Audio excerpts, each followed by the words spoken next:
नमस्कार, कैसे हैं आप सब? मैं आरती स्वागत करती हूँ आप सबका रविंद्राज आईएएस के प्लेटफॉर्म पर आज के सेशन में। तो आज से मैं शुरू कर रही हूँ ट्रांसलेशन। स्पोकन वाले हो या फिर आप किसी भी एग्जाम की प्रिपरेशन कर रहे हो और जिसमें इंग्लिश आती है, ये पूरा सेशन आपके लिए बहुत ज़्यादा इम्पोर्टेंट है और इंटरेस्टिंग भी है। तो फटाफट ज्वाइन कीजिए। अभी तक आप लोग नहीं आए हैं, अभी सेशन स्टार्ट हुआ है, थोड़ा सा लेट हुआ है। इसकी टाइमिंग वही है, मतलब 6 to 7 ही रहेगा, 1 आवर सेशन। थोड़ा सा जब ट्रांसलेशन होगा तो हम थोड़ा सा कम टाइम लेंगे, लाइक 30 मिनट्स में ही हम अपना सेशन कंप्लीट करेंगे, because sometimes you feel bored. तो आपको बोर होने का कोई मौका मैं नहीं दूंगी। चलिए शुरू करते हैं आज का सेशन। फटाफट मुझे ज्वाइन कीजिए।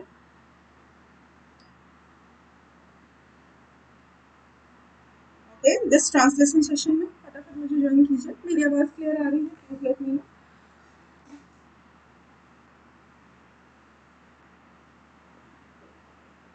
उसके बाद मैं डिस्कस करूंगी कि आज हम बेसिकली करने क्या वाले हैं, व्हाट इज द प्लान।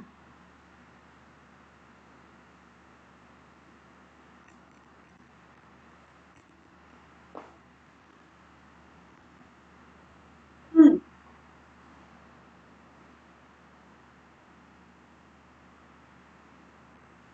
चलिए शुरू करें। ट्रांसलेशन, आप सबको पता है कि ट्रांसलेशन हिंदी टू इंग्लिश, ये हमारी सबसे बड़ी प्रॉब्लम है, ये सबसे कंसर्न है, मतलब मेरा कि अगर आप बिगिनर्स हैं तो भी आपके लिए बेनिफिशियल है, प्लस अगर आप यूपीएससी एस्पिरेंट हैं और आपको लग रहा है कि मेंस में जो इंग्लिश आती है उसको कैसे डील करेंगे, तो ये सेशन भी आपके लिए बहुत इंपॉर्टेंट है। इसके साथ साथ यहाँ पर जो एक सेगमेंट आता है how to translate in English, वो भी आपका सॉल्व होने वाला है। चलिए, हाँ, तो अब ट्रांसलेशन से बात आई तो कुछ हम बहुत ही यूजफुल सेंटेंसेस लेंगे और उनको इंग्लिश में कैसे कन्वर्ट करते हैं उन पर बात करेंगे।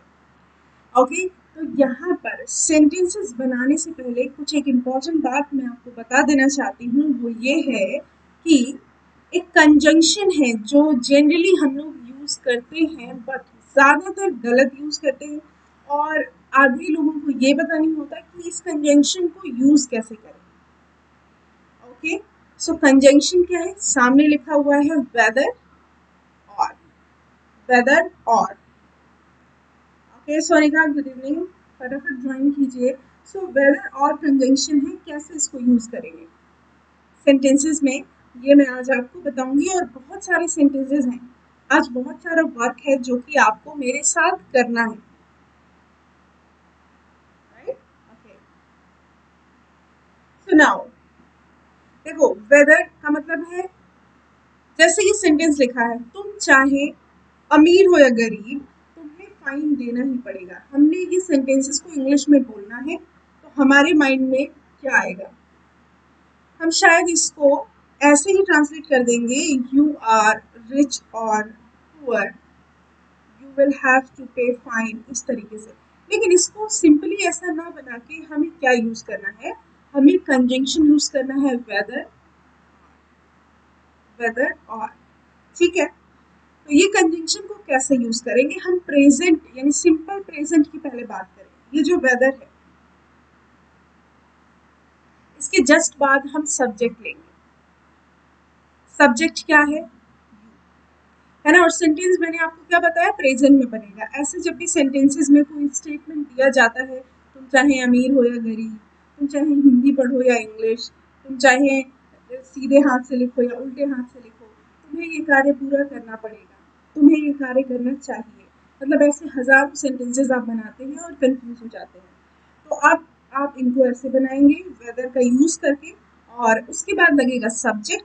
उसके बाद जो आपका टेंस होगा वो होगा आपका प्रेजेंट सिंपल। समझ रहे हो ना? प्रेजेंट सिंपल का स्ट्रक्चर तो पता ही होगा।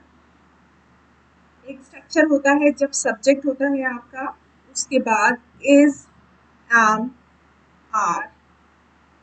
प्रेजेंट सिंपल की बात कर रही हूँ, ठीक है? इज, एम, आर देके घबराए नहीं, इसके आगे आपकी कोई मेन वर्ब नहीं आ रही, क्योंकि ये आपकी लिंक वर्ब यानी यही मेन वर्ब्स है। इसके बाद आता है आपका या तो एडजेक्टिव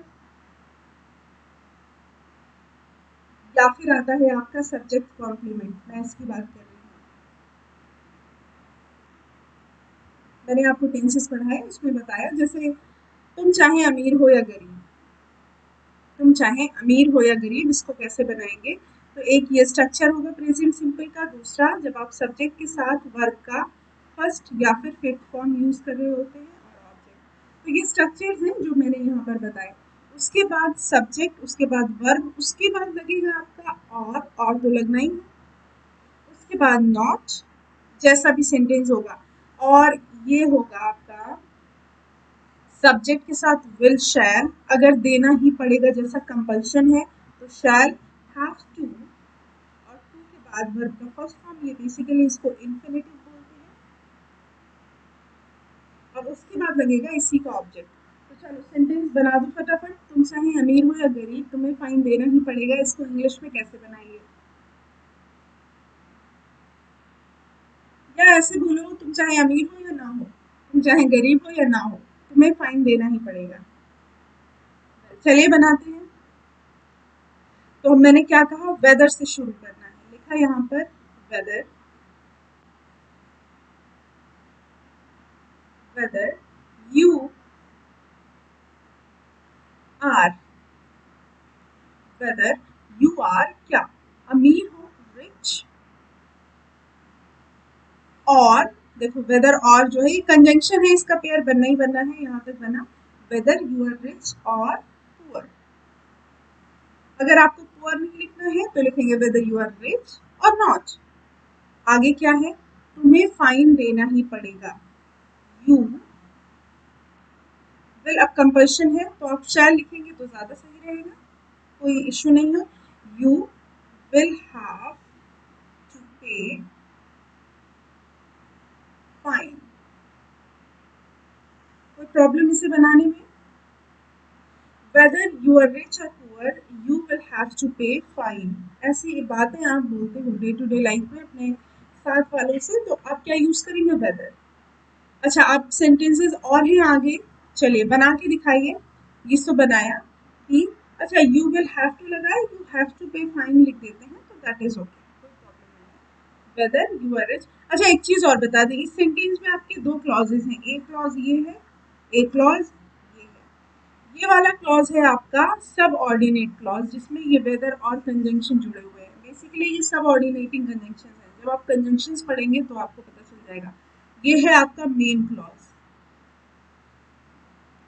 तो कुल मिला के ये जो सेंटेंसेस बने हैं ये कॉम्प्लेक्स सेंटेंसेस बनते हैं। वेदर यू आर रिच और not, you will have to pay fine. Exactly exactly. चलो दूसरा सेंटेंस बनाओ।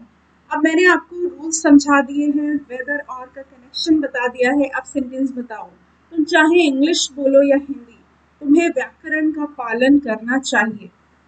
मान लीजिए ये बात मैं ही आपसे कह रही हूँ, फिर आप अपने दोस्त से कह रहे हो। सो इसको इंग्लिश में कैसे बनाओगे? बहुत ही ध्यान से देखो। यू से स्टार्ट नहीं होगा, किससे स्टार्ट होगा? वेदर से स्टार्ट होगा। अभी आगे और भी सेंटेंसेस आएंगे जिसमें गड़बड़ियां होंगी।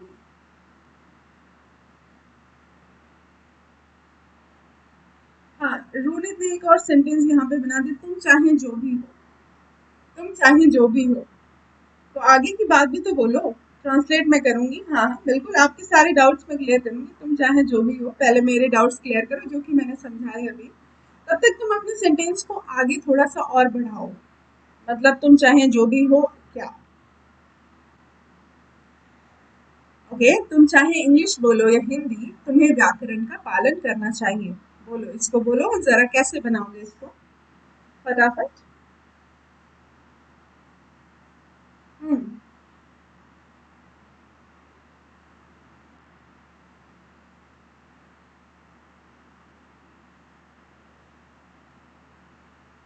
बताओ गाइस क्विकली, ये आपके लिए ही सेशन है। देखो ट्रांसलेशन सेशन एक ऐसा सेशन जहाँ पर सब चाहते हैं कि वो उस सेंटेंस को इंग्लिश में बना पाए। तो ये कैपेबिलिटी है अगर आप में, तो ये मौका है आपके लिए, फटाफट बनाओ। I am not going to जज यू। तुम चाहे इंग्लिश बोलो या हिंदी, तुम्हें व्याकरण का पालन करना चाहिए। देखिए मैं सिर्फ 10 सीरीज ही लेकर के आई हूँ ट्रांसलेशन की, लेकिन इन 10 सीरीज में आपको दुनिया भर के बहुत ही अच्छे अच्छे ट्रांसलेशन पता चलने वाले हैं। जिसको आप हिंदी से इंग्लिश में बनाएंगे कुछ ट्रिक्स से। तो बताओ फटाफट, weather you speak English or Hindi you must follow pause. Exactly follow Sonika, whether you speak Hindi और English, exactly whether you speak English or Hindi you should observe, you must follow, yeah, you should observe the rules of English, the rules of grammar. Whether you speak English or Hindi, you should observe the rules of grammar. Whether you speak, बन गया, कोई problem नहीं है। आपका main clause तो you should observe, जिसने ये बोला है you must follow grammar rules सही है, यू शुड आपने बोला है सही है, कोई प्रॉब्लम नहीं है, your sentence is completely correct, जिसने भी बोला है वेरी नाइस। ओके नेक्स्ट, वो मुझे याद करे ना करे मैं उसे कभी भूल नहीं सकता, फटाफट बताओ उसको इंग्लिश में कैसे बोलेंगे। वो मुझे याद करे ना करे मैं उसे, बाय यूजिंग वेदर और, इसी पेयर को यूज करके आपको बताना है। Very good evening Ashu. अच्छा तुम चाहे जो भी हो, इसके आगे आपने नहीं पूछा रोनित और आपने पूछा ये, इसका कोई मतलब नहीं, आप इसको बोले वट एवर यू आर, इसके आगे दूसरा क्लॉज होना जरूरी है। Whatever you are it doesn't matter for me, तुम चाहे जो भी हो मुझे कोई फर्क नहीं पड़ता, whatever you are I don't care, I don't care whatever you are. Okay तुम चाहे जो भी हो मुझे इससे कोई मतलब नहीं है।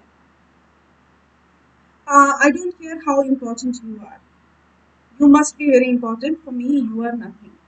There are so many phrases that you can use by translating the phrase तुम चाहे जो भी हो। ओके रोनित, तो इस तरीके के और phrases आप बना सकते हैं, जो भी मैंने बोला you can use them. Okay now next, वो मुझे याद करे ना करे मैं उसे कभी भूल नहीं सकता, ये तो बड़ा मतलब डिवाइन फ्रेज है, डिवाइन सेंटेंस है, यू कैन यूज इट, बड़े आराम से आप सब यूज कर सकते हैं। फटाफट बताओ, सेशन को शेयर करो, this is for you and this is for English spoken sessions for you. 10 translation series we're going to talk about, we're going to discuss। वो मुझे याद करे या ना करे मैं उसे कभी भूल नहीं सकता, whether he remembers me or not, ये तो आपको it must be on your fingertips कि कभी कोई ऐसे बोले अपने conversation you are having with your friends, so you can speak the sentence whether he remembers me or not, I can never forget him की जगह her लगा सकते हैं if she is a girl। So that is very interesting phrase that you can use in your day-to-day life, having a smart conversation with a friend. Whether he is miss me नहीं, he misses me, ऐसे बोल सकते हो, whether he misses me or not, I can never forget him। Okay, misses me बोल सकते हो, miss को मतलब miss is a verb, exactly it is a stative verb, और जब ही सब्जेक्ट के साथ लगेगा तो हम इसका सिंगुलर फॉर्म यूज करेंगे es के साथ में। okay? Whether he misses me or he remembers me or not, I can never forget him। Okay, very nice। Next statement, तुम्हारे पास किताब हो या ना हो तुम्हें पाठ तैयार करना ही पड़ेगा। अब देखो आप लोग बनाने लग गए, वेदर आर का यूज करके इसको बनाना है, वेदर और, तुम्हारे पास किताब हो ना हो तुम्हें पाठ तैयार करना ही पड़ेगा, फटाफट बताओ।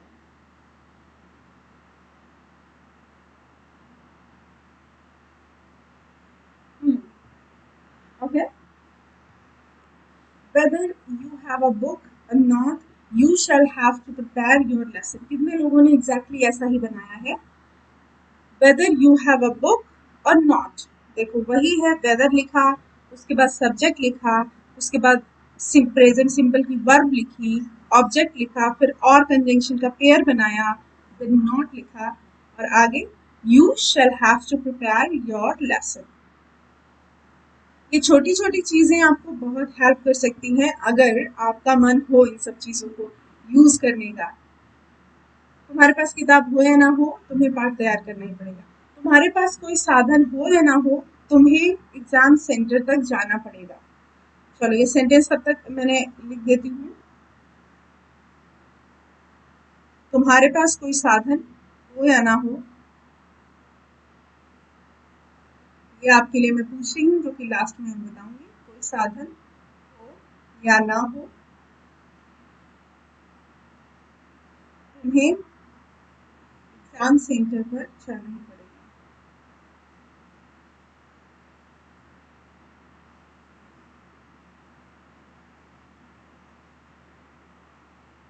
So this is the sentence that you need to translate into English. Meanwhile, तब तक आते हैं next sentence पर. Whether you have books or not, you will have to prepare your lesson itself. तुम चाहे पसंद हो, तुम्हें चाहे पसंद हो या ना हो, तुम्हें ये करना ही पड़ेगा. सीधी सी बात है, तुम्हें चाहे पसंद हो या ना हो, ये कार्य तुम्हें करना ही पड़ेगा. कैसे बनाएंगे इसको? सब्जेक्ट क्या है इसमें? जो नए हैं वो जरा मेरे साथ देखें, इसे ध्यान दें. क्या सब्जेक्ट है इसमें? सब्जेक्ट है तुम्हें, लेकिन उससे पहले हमें कुछ कंजंक्शन यूज करना है. जब हो या ना हो की कंडीशन आती है तो हमें वेदर एंड आर का कंजंक्शन का यूज करना पड़ता है. अच्छा, एक चीज और, if you are going to appear any kind of competitive examination, these sentences come in that way. Like आपसे एग्जाम में प्रॉब्लम ऐसे पूछी जाएगी, वेदर और की जगह ईदर और करके. ऑफ कोर्स वो गलती आपको करने से बचना है. Okay, there are so many people use this either or in place of whether or. तो ये गड़बड़ी बेसिकली आपके साथ जरूर होगी, तो ध्यान रखना. हाँ बिल्कुल, शैल और विल जो है उसके बारे में अब इसने पूछा है क्वेश्चन, तो मैं आपको समझा दूं कि शैल और विल बहुत सारे लोग जानते होंगे. जो जानते हैं उनके लिए कोई प्रॉब्लम नहीं है, जो नहीं जानते हैं वो कभी ये गलती ना करें. देखो क्या गलती. देखो, शैल और विल दोनों ही क्या है? Modal verbs. और क्या बताती हैं? Future implication, future time action. अब बात आती है कि आई और वी प्रोनाउन के साथ में शैल का यूज होता है, ठीक है, लेकिन इसके साथ ही साथ आप, ही, शी, इट, दे और यू प्रोनाउंस जो कि second and third person pronouns हैं, इनके साथ भी शैल का यूज करते हैं. कब कब करेंगे? जब ये कंपल्शन बता रही हूँ, बाध्यता. देखो यहाँ तो जनरल वे है. आप क्या कहते हैं? I shall go to Mumbai. This is a general statement. अब आप बोलेंगे you shall go to Mumbai, इसका मतलब तुम मुंबई जरूर जाओगे. ये बाध्यता है कि तुम्हें जाना पड़ेगा. दोनों का मतलब सेम ही है. गागी गे वाले सेंटेंसेस बचपन में पढ़ते आ रहे थे, ठीक है. तो इसका मतलब ये है कि आई एंड पी के साथ में शैल यूज करेंगे, वो तो आपको पहले से पता है. लेकिन अगर यही आई और बी के साथ में हम विल यूज कर लेंगे तो सेंटेंस गलत नहीं होगा. बस सेंटेंस आपका क्या बताएगा? कंपल्शन बताने लगेगा, बाध्यता बताने लगेगा, राइट. तो कुल मिला के जब हम सेंटेंस को कंपल्शन से भरा हुआ बनाते हैं ना, तो we use will with I and we. जैसे आप कोई कहता है कि क्या तुम मेरे साथ मुंबई चलोगे, तो कहते हो yes I will. I will बोलते हो ना, आई शैल नहीं बोलते. क्यों? एक सॉन्ग भी सुना होगा जिसमें कहते हैं आई विल करके, थोड़ा सा पुराना है. तो वो आई विल जो है वो कंपल्शन, यस मैं अवश्य करूँगा, ऐसा अवश्य करूँगा. तो ठीक है, समझ आ गया आई विल. अच्छा, ये तो हो गया इन सब के साथ अगर आप शैल लगाएं. सेम कंडीशन विल के साथ में है. ये आपका ही, शी, इट, दे, यू के साथ तो नॉर्मली यूज होता है, लेकिन अगर आई और वी के साथ में यूज हो गया, आई और वी के साथ में यूज हो गया, तो यहाँ पर कंपल्शन बताने लगता है. कुल मिला के अगर आपने उल्टा कर दिया तो कंपल्शन बता देता है. सेंटेंस गलत कभी नहीं होता है, आप किसी के साथ भी लगाएं. You will must do it आपने लिखा है Ronit. You will must do it जो है, आपने एक साथ दो मोडाल वर्ब्स को यूज किया है. एक साथ दो मोडाल वर्ब्स यूज करने का कोई मतलब नहीं है. एक ही कंडीशन है, अगर बीच में कंजंक्शन एंड लगा देंगे तो सही हो जाएगा, लेकिन यहाँ पर इसकी जरूरत नहीं है. चलो, किसकी जरूरत है? सेंटेंस का आंसर लेके आते हैं क्विकली.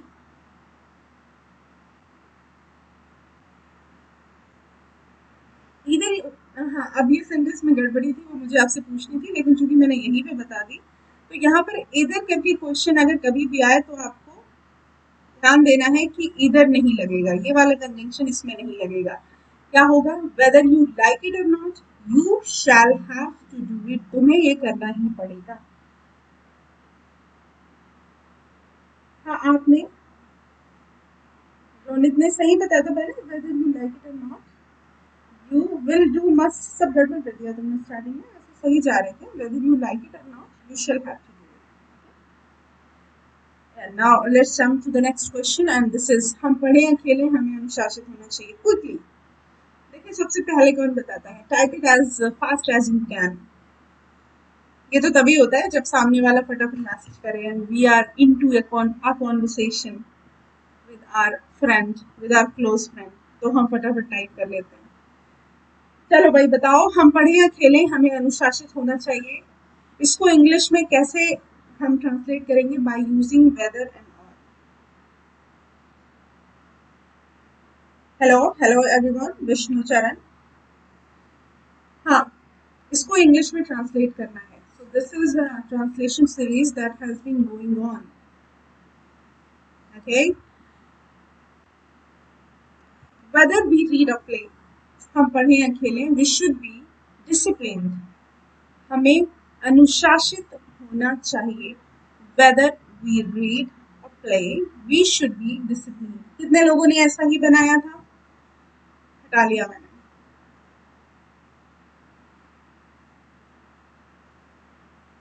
कितने लोगों ने ऐसा ही बनाया था? Whether we read a play we should be discipline. हट गया यहाँ से.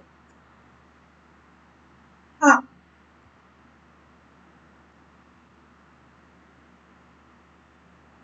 हम हिंदू हैं या मुसलमान इससे फर्क नहीं पड़ता. फर्क इससे पड़ता है कि हम सब भारतीय हैं. ठीक है, कभी कोई भी स्पीच देंगे तो हम इस बात का ख्याल रखेंगे. तो क्या ये बड़ी बात नहीं है that we all are Indians, we all are Indian. एक मूवी आई है अभी कुछ दिनों पहले, उसका नाम है मी रक्षम. तो इस्लामिक गर्ल भरतनाट्यम सीखती है. वहाँ पर एक स्टेटमेंट होता है ऐसा कि उसका जो लड़की का फादर है, लड़की का बेसिकली उसी जो भरतनाट्यम सीखती है मुस्लिम गर्ल, उसकी एक फ्रेंड होती है. तो उसकी फ्रेंड का फादर ये बोलता है अपनी डॉटर से कि देखो वो इस्लामिक गर्ल है और वो इतना अच्छा भरतनाट्यम कर ले रही है, तुम भी कुछ सीखो. तो लड़की कहती है कि इस्लामिक होने से क्या मतलब, it doesn't matter whether we are Islamic or Hindu. What matters is we all are Indian.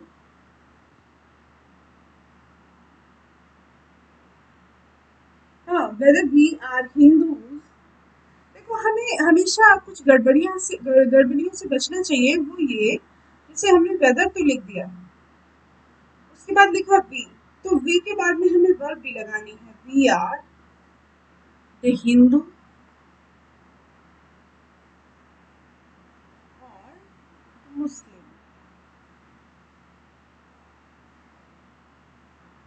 whether we are the Hindu or the Muslim, हम हिंदू हैं या मुसलमान, we all are Indian.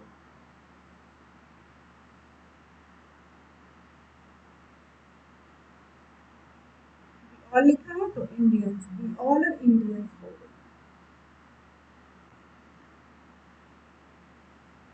We are all Indians गलत हो जाएगा. एक और मैं बात बता दूं, हम भारतीय सब हैं गलत हो जाएगा. We all are Indians होगा. हाँ, अब ये आप बताओ, आप अंग्रेजी में लिखें हिंदी में, आपको शुद्ध शुद्ध लिखना चाहिए. आप अंग्रेजी में लिखें या हिंदी में, चेतना, whether we are Hindu or Muslim, we are Indians. Exactly, आपका सेंटेंस बिल्कुल सही है. ओके, बताओ आप अंग्रेजी में लिखें या हिंदी में, आपको शुद्ध शुद्ध लिखना चाहिए. शुद्ध लिखना चाहिए. शुद्ध शुद्ध के लिए आप क्या लिखेंगे? फटाफट बताओ.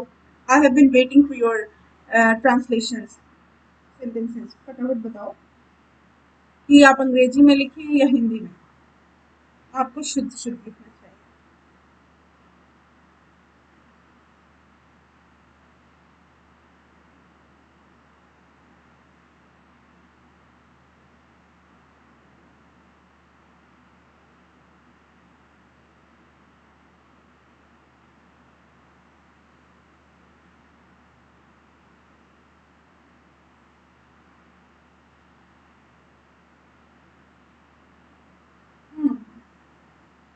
वेदर तो लगेगा ही. वेदर यू राइट इट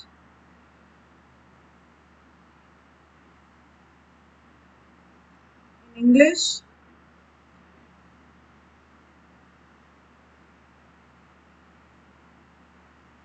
और in Hindi. Whether you write it in English or in Hindi, या फिर आप ऐसे लिखें weather you right English or Hindi. मतलब आप इतना सब इट इन ना लिखें तो भी आपका सेंटेंस सही है। आप सिंपली ऐसे लिखें weather you right English or Hindi. आपको शुद्ध शुद्ध लिखना चाहिए, यू शुड।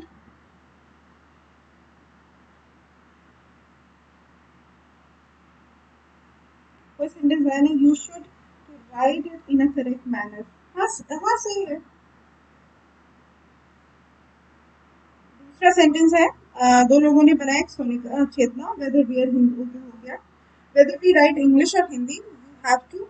अच्छा, अगर हमने यहाँ पर यू लिखा है तो इधर भी हम यू लिखेंगे क्योंकि यू की ही बात कर रहे हैं। अगर यहाँ पे वी लिखेंगे तो यहाँ पर भी वी लिखेंगे। ये गड़बड़ी नहीं करेंगे, हमें जिसको सब्जेक्ट बनाना है हम उसी को आगे का ज्ञान देंगे। You should write appropriately. हाँ लिखा हुआ है whether we write in Hindi और English we have to write correctly. You should write in a correct manner. देखो करेक्टली की जगह इन अ करेक्ट मैनर जो है, जो पहले अभी आया था सेंटेंस, वो सही था। यू शुड राइट हिंदी और मराठी इन अ मराठी आ गया आगे। हाँ चलो।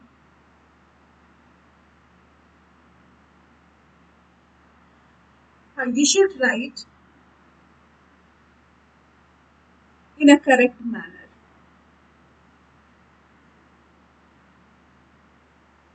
इन अ करेक्ट मैनर, ये पूरा ही आपका एडवर्ब है, ये बात जान लो। तो यहाँ पर आप करेक्टली लिख सकते हैं लेकिन वो अप्रोप्रिएट नहीं होगा। हाँ अप्रोप्रिएटली भी लिख सकते हैं, और आप यहाँ पर बहुत सारे ऐसे वर्ड हैं जो लिख सकते हो, जैसे क्लियरली भी लिख सकते हो। क्लियरली भी लिख सकते हो, उसका भी मतलब होता है साफ साफ, और वो भी राइट एडवर्ब है। ठीक है, so whether you write it in English or in Hindi, या फिर weather you right English or Hindi, you should write in a correct manner.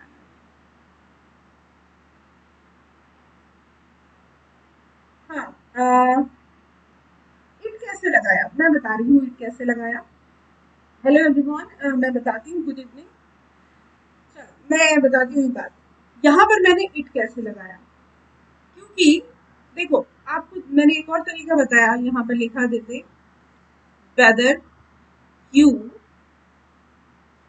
Right English or Hindi, ऐसा भी लिख सकते थे। ठीक है, मैंने यहाँ पर राइट लगा दिया, इट लगा दिया, तो कोई प्रॉब्लम नहीं है, लेकिन आप कंफ्यूज हो गए। पहले तो मुझे दो चीजें क्लियर करनी है। नंबर वन, राइट जो है, ये जो राइट है ये बेसिकली ट्रांजिटिव वर्ब होती है जिसके बाद में ऑब्जेक्ट लाना जरूरी होता है ना, ऑब्जेक्ट लाना जरूरी होता है। तो हम इसके बाद यू राइट इट लिख करके इट को ऑब्जेक्ट के जैसे यूज कर लेंगे, फिर प्रपोजिशन लिख लेंगे। ट्रांजिटिव वर्ड में अगर हम ऐसे लिखते हैं whether you right in English और हम कोई ऑब्जेक्ट नहीं लगाते, तो ये एक गलत तरीका होता सेंटेंस को बोलने का। देखो गड़बड़ियां होती हैं, ग्रामेटिकल एरर्स होते हैं, लेकिन अगर मैं उनको यहाँ पर क्लियर कर दूंगी तो आगे आपसे नहीं होंगे। और ये डिटेल आपको वर्ब नॉन फाइनाइट वर्ब्स में मैंने बताया भी है। आप अगर कोई मेरा पेड कोर्स होगा तो उसमें आप देख लेंगे, या कोई भी कोर्स जहाँ पर चल रहा होगा ये सब चीज़ें, तो वहाँ पे मैं आपको बताऊंगी ट्रांजिटिव वर्ब के बाद में ऑब्जेक्ट का लिखना ज़रूरी होता है। हाँ दूसरी बात, एक बात तो ये हो गई, दूसरी बात जो इंग्लिश में लिखा हुआ है, हमने रूल्स तो सारे फॉलो कर दिए, लेकिन ये जरूरी नहीं है जो जो हिंदी में लिखा हुआ है एग्जैक्ट उसको इंग्लिश बनाना है। अगर उसका सेंस मिलता जुलता है तो वो सही है आपके लिए, ऐसा नहीं कि एकदम ही उड़ा दिया। ठीक है, तो इसका मतलब ये है कि राइट के बाद ऑब्जेक्ट लिखना जरूरी है, चाहे वो इस तरीके से लिखे चाहे वो इस तरीके से लिखे, इसीलिए इट लगा हुआ है। हाँ नेक्स्ट है, हम आलू उपजाए या भिंडी, हमें धान का प्रयोग, धान का नहीं, खाद का। आधे तो ये क्वेश्चन पढ़ के कंफ्यूज हो रहे होंगे, ये क्या लिखा, हम आलू उपजाए या भिंडी, हमें खाद का प्रयोग अवश्य करना चाहिए। मेरी क्लासेस 6 to 7 स्टार्ट होती हैं, और 6 to 7 एवरी डे। और अभी ट्रांसलेशन सीरीज चल रही है जिसमें दुनिया भर के नए नए इनोवेटिव ट्रांसलेशन जो हैं वो हम डिस्कस करने वाले हैं। ठीक है, बताओ, हम आलू उपजाए या भिंडी, हमें खाद का प्रयोग अवश्य करना चाहिए। ये फटाफट सेंटेंस बनाओ जितने भी अभी मेरे साथ लाइव है। हाँ, धान का नहीं, खाद का, खाद का।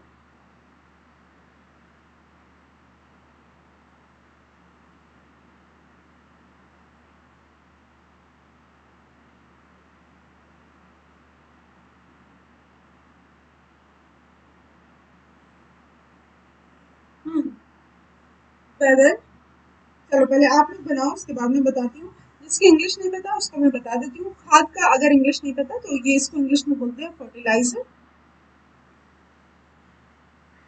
फर्टिलाइजर, फर्टिलाइजर का मतलब होता है खाद। उपजाना मतलब cultivation, cultivate is a verb, cultivate. चलो ये हमने बता दिए आपको, अब आप इसको बनाएंगे।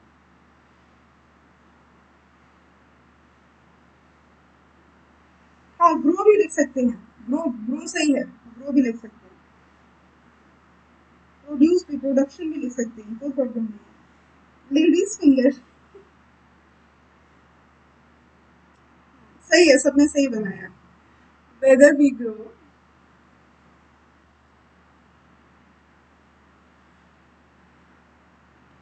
Potato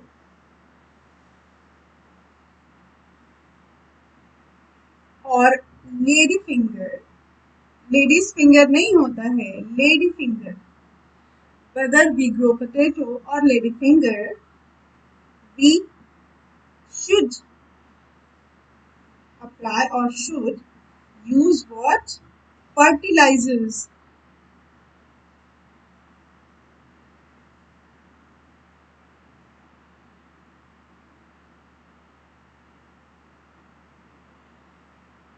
Okay, Amit Sharma, I'll do it. But do I?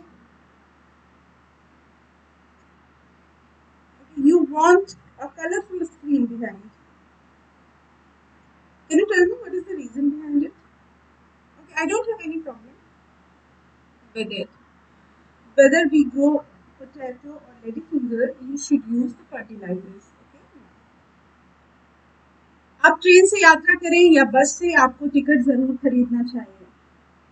आप ट्रेन से यात्रा करें या बस से, आपको टिकट जरूर खरीदना चाहिए।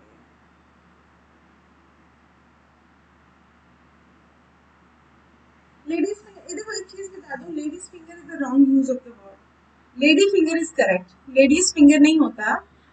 हो सकता है कहीं पे लिखा हो, लेकिन मैं आपको बता दूं कि लेडी फिंगर इज करेक्ट। कभी भी जब दो कंपाउंड नाउन्स आते हैं तो पहले वाला नाउन जो है आपका वो एडजेक्टिव का काम करने लगता है, और एडजेक्टिव कभी भी प्लूरल नहीं होता। So that would be lady finger only. If you want to make it plural, that would be lady fingers, not ladies finger. Okay. आप ट्रेन से यात्रा करें या बस से, आपको टिकट जरूर खरीदना चाहिए। तुम पेन से लिखो, पेन से नहीं, पेन से लिखो या पेंसिल से, साफ साफ लिखना चाहिए। दो सेंटेंसेस ये हैं, आगे बढ़ते हैं जरा। हाँ, इनको बनाओ। नहीं, आगे कैसे बढ़ेंगे, अभी तो बने ही नहीं है। आप ट्रेन से यात्रा करें या बस से, आपको टिकट जरूर खरीदना चाहिए। यहाँ पर मैं थोड़ा सा यहाँ पर चेंज कर रही हूँ। आप ट्रेन से यात्रा करें या बाइक से। नहीं, लेकिन बाइक से भी टिकट की जरूरत नहीं होती है। चलो, बस से ही सही है। दोबारा दूसरा सेंटेंस लिखूंगी। फटाफट बताओ। वेदर यू, अमित शर्मा, आपने सेंटेंस सही बनाया था। एग्जैक्टली। हाँ, whether you travel by train और बाय बस, you should buy a ticket. You should buy a ticket. Whether you travel by train और बाय बस, you should buy a ticket. Correct है। दूसरा, तुम पेन से लिखो या पेंसिल से, तुम्हें साफ साफ लिखना चाहिए। ये तो शायद हो चुका है, साफ साफ लिखने वाला। विद बस नहीं होगा, बाय बस होगा। ट्रेन में बाय ट्रेन होगा। हाँ, बाइक होता, अगर मैं बाइक इसलिए लिख रही थी तो ऑन बाइक होता। तो इसीलिए मैं आपको बोल रही थी कि ये वाला सेंटेंस बनाओ। बट आप सबका ट्रांसलेशन ठीक है। और जो लोग वो मुझे मैसेज नहीं कर पा रहे हैं, उन्हें ऐसा लग रहा है कि उनसे अभी भी ये सेंटेंसेस नहीं बन रहे हैं, तो आप मेरे को अभी मैसेज छोड़िए। मैं आपको दूसरा क्लास जब भी स्टार्ट होगा तो without taking your name, without pronouncing your name, मैं आपको बता दूंगी। मैं आपका नेम लिए बना आपका डाउट क्लियर कर दूंगी। अगर आप चाहते हैं इट शुड बी कॉन्फिडेंशियल। आप मुझसे पूछ सकते हैं। अदरवाइज आरती रचित पेज है मेरा फेसबुक पर, आप वहां जाकर के मेरे को मैसेज बॉक्स में मैसेज ड्रॉप कर सकते हैं। If you want like to learn something new, or you have any kind of problem by making it, by translating it into English, you can write there. Whether you keep your back screen white and yellow, you should watch daily. We should watch daily. अच्छा, तुम लोग बड़े महान हो। तुम लोग को kind of ऐसा लगता है कि थोड़ा सा ह्यूमरस चाहिए चीजें। मुझे पता है, आई अंडरस्टैंड। ठीक है, व्हाइट स्क्रीन से तुम लोग बोर हो गए, तुमने सोचा कि अरे ऑफलाइन क्लासेस में तो व्हाइट एंड ब्लैक मार्कर देखते देखते परेशान हो गए, तो अब ऑनलाइन चल रहा है, there should be kind of creative things over there. Okay, मैंने पहले क्रिएटिविटी की बट तुम लोगों ने रिस्पॉन्ड नहीं किया, मुझे लगा यू डोंट केयर अबाउट। फिर से मैं I came up with that white screen. अब आज फिर से तुम लोगों ने कहा है, I am gonna change it. हाँ, तुम पेन से लिखो, पेंसिल से साफ साफ लिखना चाहिए। Whether you write with pen or with pencil, you should write clearly. Okay, ये दो सेंटेंसेस मैंने लिखे नहीं हैं, आपने बनाए हैं।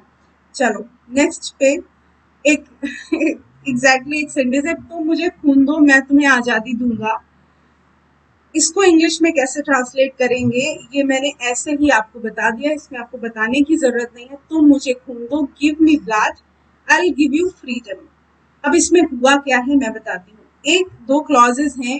पहला जो क्लॉज है ये बेसिकली इंपैरेटिव सेंटेंस है, ये इंपैरेटिव है। इसका तरीका मैं बताऊंगी और सेंटेंसेस ला करके। ये इंपैरेटिव है और ये आपका मेन कंप्लीट सेंटेंस है, मेन क्लॉज।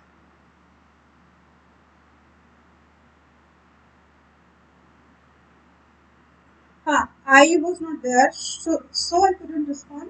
Thanks, madam. अच्छा, ओके, वाइट बेटर है। अच्छा, सोनिका करे वाइट, ठीक है।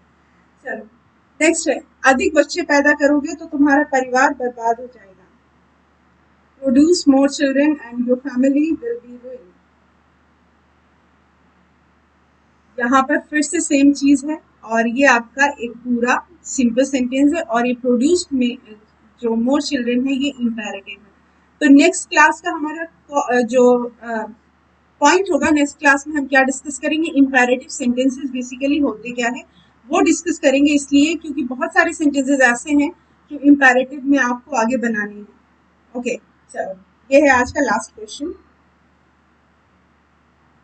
अब आपके मैसेजेस देख लेती हूँ। लगभग सबने सही आंसर्स दिए हैं, लगभग सबने सही आंसर्स दिए हैं।